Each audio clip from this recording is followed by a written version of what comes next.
Slimane, quelle est votre réaction, quelle est votre synthèse du baromètre agricole Ternet BVA?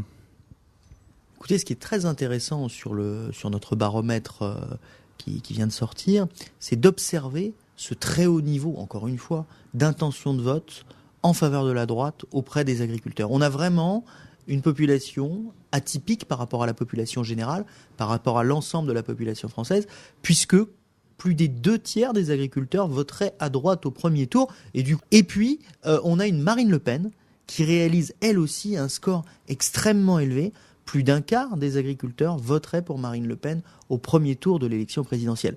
Les champions actuels des sondages, en fait, qui sont les candidats de gauche, donc aujourd'hui François Hollande, eh bien, le champion François Hollande, actuel, dans tous les sondages auprès du grand public, est largement rejeté par les agriculteurs. Son intention de vote dépasse à peine les 10%, exactement comme Ségolène Royal, comme le score de Ségolène Royal à la présidentielle de 2007 auprès des agriculteurs. Marine Le Pen, elle, réalise un score infiniment supérieur à celui de son père en 2007, et même de son père associé à Philippe de Villiers, voire à Frédéric Nious, si on voulait faire un grand ensemble de ces candidatures hétéroclites.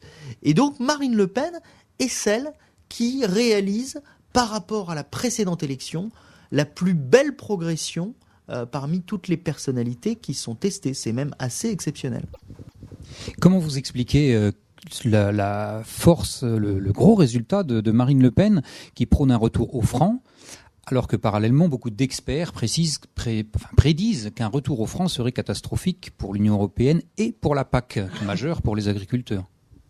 Le paradoxe avec Marine Le Pen, c'est que Marine Le Pen a réussi à dédiaboliser l'image du Front National, à en faire un parti un peu comme les autres, si vous voulez, ce qui n'était pas le cas avant, grâce à son positionnement très volontaire sur les questions économiques.